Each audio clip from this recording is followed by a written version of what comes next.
Hoje eu abri o jornal Agora São Paulo e vi que saiu uma matéria nossa falando sobre revisões a partir de 2011. Aproveitei a oportunidade que todos estão no escritório e resolvi bater um papo com eles sobre esse tema que a gente adora, que é revisão de aposentadoria. O título da matéria era Revisões para os aposentados a partir de 2011. Por quê? Pelo prazo decadencial de 10 anos. Então, chamei o trio aqui que sabe tudo de revisão pra gente bater um papo.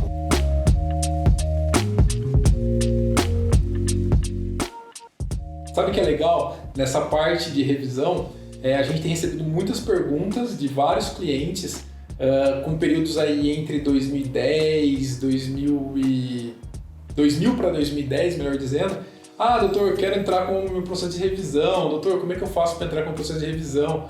E aí, agora há pouco, eu estava na sala, o João estava junto, a cliente mandou, ela era de 2007, eu respondi o áudio para ela, falando, olha, a situação é um pouco delicada, porque tem a decadência. Mas existem algumas exceções.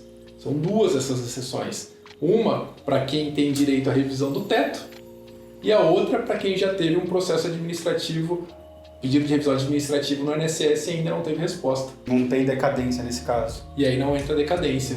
Como é que funcionam os cálculos, Giovanni? Então, o primeiro passo é verificar a decadência, certo? Então, tem casos que a pessoa se aposentou em 2007, mas recebeu o primeiro pagamento em 2011, 2012. Então, pode ser que ela ainda tenha direito. A gente tem caso no escritório, assim. Passado da análise da decadência, a gente enquadra no período. Se for anterior à reforma, tem algumas teses muito fortes, exemplo da vida toda, duplo redutor ou teto zero. Pós-reforma, aí já é um pouco mais específico, a gente vai ali para um descarte de salários, verificar o tempo de contribuição e cada caso tem que ser visto de uma forma diferente. Não, o legal é que não é uma regra cartesiana, né? Passou de 10 anos, perde o direito de revisar. Tem casos que a gente pode revisar. Mas isso que o Gi falou é interessante, cara, porque tem muitos casos que a pessoa fala, você se aposentou há 10 anos, esquece, e não vê que é a partir do primeiro recebimento, ou não vai buscar um teto. Gente, hoje, pra mim, acredito que pra todos vocês, minha revisão preferida é teto buraco negro pelos valores que ela chega. O último caso que você fez cálculo aqui, o valor alto, 1 milhão e pouco. Passou de 1 milhão, sim. Quer explicar um pouquinho desse caso, Gi? Eu Sim. acho legal, cara, porque tem gente que fala assim, como mais de 1 milhão? O processo é público, dá para acessar. Realmente 1 milhão e 100, se eu não me engano. Sim. Quem quiser saber o número desse processo pode nos pedir que a gente informa. E porque o juiz não deu A prescrição. Porque era incapaz, correto? Exatamente. Tem duas formas de você aumentar o valor do teto que já é alto para valores um pouco absurdos, né? O primeiro deles seria desconsiderar a prescrição da ação individual e levá-la para ação civil pública. Esse é o primeiro passo. O segundo vai ser se você tiver um caso como esse, onde tinha o interesse de um menor, onde as parcelas não são prescritas. E aí, nesse caso, a gente tinha atrasados ali desde 96 ou 97. Esse primeiro caso até o tema, né, da STJ, que é o tema 1005. Exatamente. Que é se você é juiz de uma ação hoje, vale os últimos 5 anos ou vale desde a ACP, que é de 2011, então de 2006 em diante. Exatamente. É um caso, aqui do escritório a gente até fazia os cálculos antes e só no cálculo inicial já dava diferença de coisa de 150 mil reais, 200 mil reais, eram valores muito altos. Você que mais atende cliente na BL, quais são as revisões que você mais pega aqui no escritório e as que você mais gosta? Não vale teto. Tá. As que eu mais pego é a revisão da vida toda hoje, né? Que os clientes mais buscam porque ela é popularmente conhecida entre os aposentados, é muito divulgado na mídia. A revisão da vida toda tem um posicionamento favorável por unanimidade pelo STJ desde 2019. Isso fez com que uma avalanche de decisões favoráveis saíssem em 2020. Todas essas decisões foram fundamentadas com base na decisão do STJ. E aí, em meados de 2020, o Supremo recebeu o recurso do INSS e disse que quem tem a competência final para decidir a revisão da vida toda é ele, o Supremo. Posso fazer um adendo? Hoje eu entrei na sua sala e eu estava batendo um papo com você, né? A gente está atuando na revisão da vida toda como amicus curiae, por meio do EPREV. O EPREV nos deu essa possibilidade de atuar representando os aposentados lá. E a gente estava batendo um papo que sempre que você vê o INSS batendo em Tribunal Superior, ele fala de argumento econômico, financeiro. Eu até estava te falando, falei, eu li um estudo muito bom do Marcelo Borges, de 2020, que ele fala do paradoxo que é o quê? Você entende dinheiro em previdência, dinheiro na mão do pobre, da parcela mais pobre da população, que é o aposentado, mais carente, como um gasto, não é um investimento. É um estudo do IPA, que a cada R$1 que você coloca, 1,56 já retorna, 56 centavos já retornam impostos imediatamente para os cofres públicos. E é o segundo item que você mais traz valor para o PIB. O primeiro é construção civil, 1,54%, e o segundo é investimento social. Você colocar dinheiro na previdência, retorna em 1,34%. Em resumo, se a decisão for favorável pelo Supremo na revisão da vida toda, não haverá um gasto público, e sim um investimento, porque todo aquele valor que o aposentado ganhar com a ação, ele vai investir, ele vai gastar, ele vai contratar. Ele não guarda, ele não especula, ele faz o quê? Ele gasta na farmácia, que emprega, que gasta na indústria, que emprega, e isso gira a roda.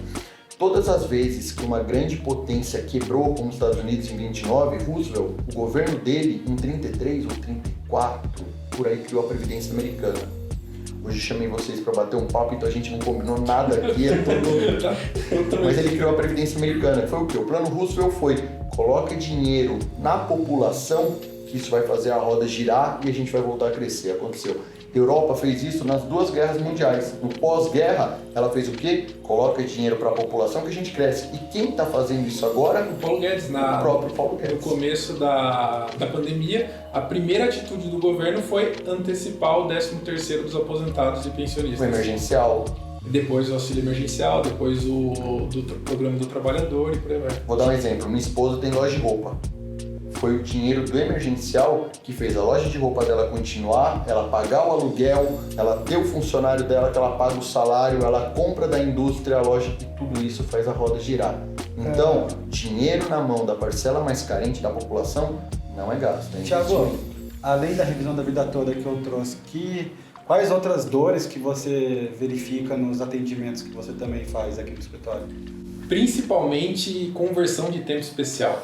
Tem uma infinidade de gente, de trabalhador, principalmente na região do ABC, metalúrgicos e outras funções, que eles têm tempo especial, eles saem da empresa, eles na maioria das vezes não pegam o PPP, muitas vezes a empresa fecha, tem outros tipos de problema, eles dão entrada na aposentadoria sem o PPP, ou se dão entrada com o PPP, sai a aposentadoria sem ter a conversão no tempo especial, e eles estão com prejuízo aí irreversível por resto. O enquadramento anterior a 95, que a INSS se desconsidera, poderia antecipar o benefício dele, poderia cair numa regra 8696, poderia excluir com isso o fator previdenciário, quando não é aposentadoria especial.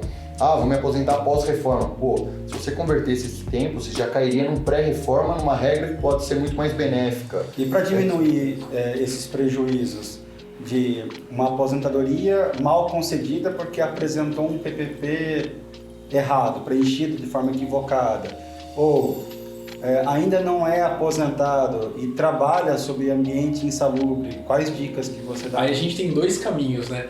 O primeiro seria para aqueles que não estão aposentados ainda, fazer o planejamento de aposentadoria. Sem sombra de dúvidas, é a melhor alternativa para você fazer uma aposentadoria segura, sabendo qual é o momento de você entrar com o seu pedido, sabendo qual o valor que você vai passar a receber, sem ter qualquer tipo de prejuízo, que seria irreversível em alguns casos, quando a pessoa deixa de lado, por exemplo. E aí, para aqueles que já estão aposentados, fazer uma análise, e aí eu chamo a BLCalc para poder ajudar nessa parte.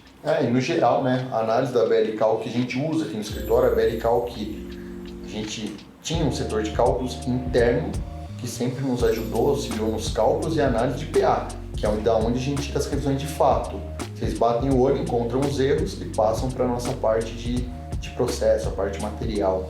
Exatamente. Muitas vezes o advogado ele até sabe um pouco da matéria ou tem um conhecimento muito específico numa área como especial, uma área de revisões, só que daí na hora de revisar efetivamente o benefício acaba travando. Talvez pela demanda do escritório, que é muito alta, ou até pela quantidade de documentos que eu tenho que analisar. E a gente está tentando facilitar essa etapa do advogado, né, onde ele não tem que fazer nenhuma coisa nem outra. Ele pode pular todo esse processo e ir direto para a gestão do escritório dele, porque tanto essa análise de erro de fato, teses revisionais, a gente já faz em conjunto. Ele não tem que se preocupar só com a conversão especial, só com a revisão da vida toda. Se isso couber, a gente vai encontrar isso. Hoje, e hoje mesmo eu recebi um e-mail seu. Se o Gu assistir esse vídeo, ele vai ver. Que era o e-mail que a gente trocou de um caso do escritório que deu divergência. Era uma execução de RSM que deu divergência entre a contadoria e o nosso, e você explicou o porquê. Falei, manda para a BL Calc. Eu contrato o escritório que eu tenho, que não é a BL, que é o escritório de Joanópolis, eu contrato a BL Calc para fazer meus cálculos. Por quê?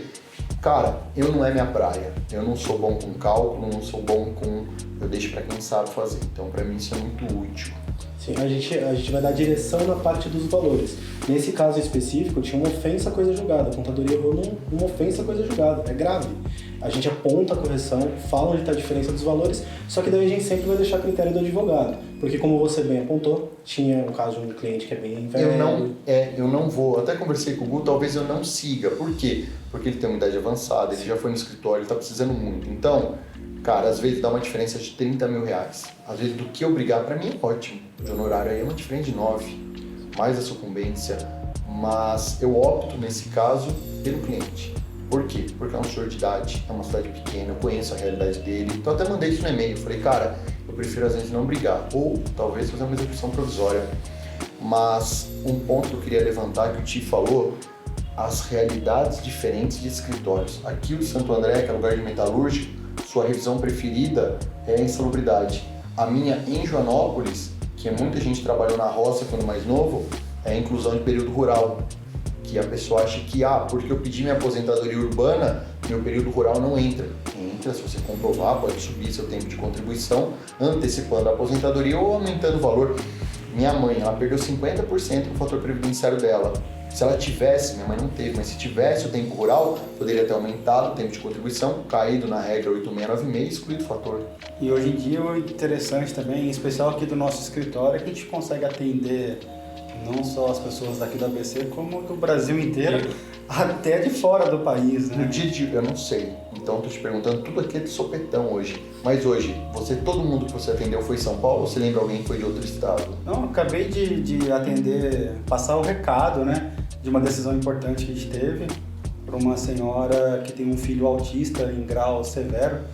Vai fazer até parte do nosso quadro Caso Real. É o que você estava gravando aqui agora há pouco. Eu vi você para quem não segue o nosso canal do YouTube, ABL Advogados, né? Aide Badalho Loquinha Advogados, o nosso canal do YouTube.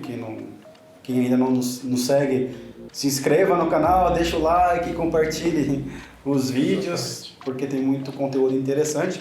E o de hoje eu estava gravando um vídeo de um caso real de uma senhora de Angra dos Reis, que teve o benefício do LOAS do filho dela cortado. Rapidamente ela entrou na internet, encontrou a gente, fez contato, a gente atuou, conseguimos resolver o problema dela. E então a gente está apto a atender o Brasil inteiro. Numa próxima a gente até pode bater um papo contando para os colegas como que a gente atende, como que o escritório atende o Brasil inteiro. A BL, que é onde a gente está hoje, cara, a gente está trabalhando com 1/10 do número de pessoas. E aproveitando o gancho disso, eu tenho feito muitas entrevistas como advogados para trabalhar aqui na BL, e a grande totalidade, ou a grande maioria deles, não ou nunca trabalhou com nenhuma revisão em outros escritórios, ou não tem a menor noção do que é fazer uma revisão de aposentadoria. A maioria trabalhou com benefícios por incapacidade ou concessão de aposentadoria. E conversando com o João, pode ser uma oportunidade excelente para você conseguir expandir e melhorar ainda mais. Cara, João, é porque eu sempre gostei desse tema. A gente, desde a época da desaposentação, nosso carro-chefe é revisão. Mas hoje, se eu fosse começar um escritório de previdenciário, eu atuaria com revisão de benefício. Porque a gente nunca puxou uma porcentagem aqui do escritório, mas acho que pelo menos 40% dos PAs que chegam aqui chegam com algum erro. Tem um erro, com certeza. Então olha que baita filão aí. Vê quantas concessões o INSS fez em 2020. Até agora dá para projetar. Por falar em concessão do INSS, o INSS para conceder um benefício está em média de 66 dias. Tem casos que ultrapassam meses, até ano, né? E nesse caso que eu acabei de falar do LOAS que foi cortado, o INSS comunicou ao cliente em setembro e em outubro cortou e cobrou. rapidinho o INSS. E ainda mais no BPC, que você pega alguém tão carente de informação também. Então, Isso que é a importância dos advogados, cara. Às vezes, quando eu faço uma matéria, alguma coisa, as pessoas acham que é por cliente. A gente sempre falou, cara, que matéria em jornal não te traz cliente. Ela pode até trazer um pouco de autoridade na matéria, mas cliente ela não traz. Mas o legal que eu acho daquilo é levar informação, porque as pessoas são absurdamente carentes de informação. Isso aí. Bom, Perfeito. É isso aí. feito. Gente, valeu. Tô me sentindo Jô Soares aqui. Obrigado. Um beijo do gordo. Valeu. Até a próxima.